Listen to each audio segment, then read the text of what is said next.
All right, so today we're diving into something really exciting. Short-term rental investments in Europe. A hot market right now. Absolutely. But we're not just looking at the obvious places, the usual suspects. Right. We want to uncover those hidden gem cities, the ones with huge potential where your investment can really flourish. Exactly. Finding that sweet spot where high revenue potential meets affordability. And that's what we're all about, right? Smart investments. Absolutely. And the European short-term rental market is booming right now, both in terms of listings and demand. So it's ripe with opportunity, but like any investment, you need to know where to look. Precisely. And you brought something called RevPAR into this. What is that? Yeah, so RevPAR stands for Revenue Per Available Rental, and it gives a much clearer picture of earning potential compared to just looking at nightly rates, which a lot of people get caught up in. So it's not just about finding a place with a high price tag per night. It's about finding a place people actually want to stay in consistently. Exactly. You've got it.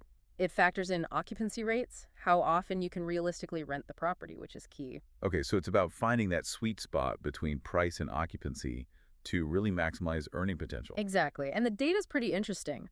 Over the past 2 years, vacation rental listings in Europe have jumped by 2.4 million. Wow, that's a lot. That's a 38% increase, making it the largest short-term rental market globally. Wow, that's incredible. So with all these new listings popping up, are we seeing a shift in where people are choosing to invest? Definitely an evolving landscape. We're seeing iconic cities, like Amsterdam, Barcelona, Dubrovnik, Edinburgh. They're still topping the charts in terms of RevPAR. Sure, those are the popular tourist destinations. Exactly. But with high demand, often comes high property prices. Exactly. So even if you're charging a lot per night, those profits could be eaten up by that initial investment. Okay, so what should people be considering then? You mentioned something called the cost-to-revenue ratio. Yeah, absolutely. That's critical. What is that? It's basically how much it costs to acquire a property compared to the revenue it can potentially generate. Makes sense. You got to find that balance between strong RevPAR and a reasonable property price, and that's not always in those big, flashy cities. So give us an example. How different are we talking in terms of property costs across Europe? Oh, it's significant. There's a difference of about $14,000 per square meter between the most and least expensive cities. Wow. So if you're thinking about a 65 square meter apartment, you're looking at almost a $900,000 difference between somewhere like London and, say, Valencia. Wow. Okay, so you could buy multiple properties in Valencia for the price of one in London, potentially. Exactly. So while that luxury flat in London might be tempting, you could diversify your portfolio, potentially have multiple income streams. Exactly. It's all about strategic decision making.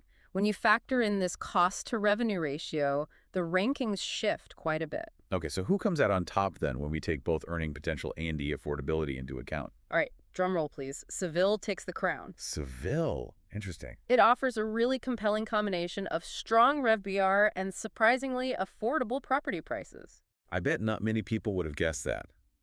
It seems like the Iberian Peninsula, Spain, and Portugal are really hot spots right now. It's true. 8 out of the top 25 cities on our list are located in those two countries. Wow. They offer a blend of history, vibrant culture, good food, and importantly, a relatively affordable entry point for investors. It's interesting. It seems like there's a potential shift away from those traditional expensive cities like London and Paris. Yeah, we're seeing that. People are looking at cities with strong tourism, but haven't been hit as hard by those skyrocketing prices. You've got it. It's all about identifying emerging markets and capitalizing on their growth potential. Makes sense. But it's not just about chasing numbers, is it? No, definitely not. What are the things that people need to think about? Regulations are huge. Rules and regulations around short-term rentals in Europe are constantly changing, and it's crucial for investors to stay on top of that. Give us an example. What kind of regulations are we talking about? Well, on an EU-wide level, platforms like Airbnb, they're now required to share host data with local authorities. Oh, so more transparency. Exactly. You can't fly under the radar as easily.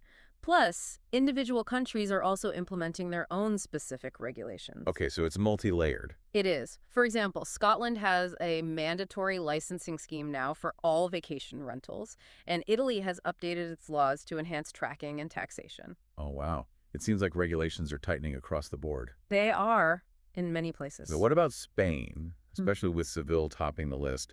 What should people know about investing there? Well, it's interesting you bring that up because Barcelona, which didn't actually make our top 25 this year, Oh, really? yeah, combination of high prices and regulations, Okay. but they're actually planning a complete ban on short-term rentals starting in 2028. Wow, a complete ban. That's a big deal. It really highlights how important it is to stay informed. Absolutely.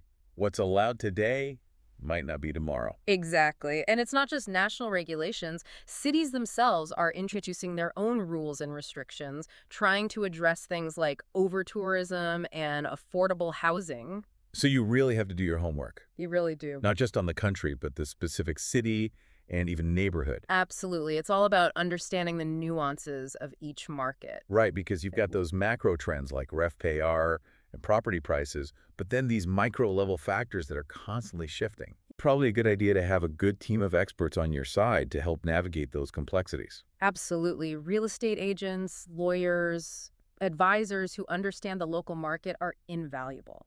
So where do we go from here? How can our listeners who are probably already dreaming of owning a little slice of Europe take that first step?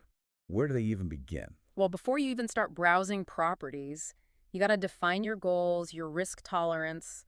What are you looking for in this investment? Right? It's like any investment, right? You need a game plan.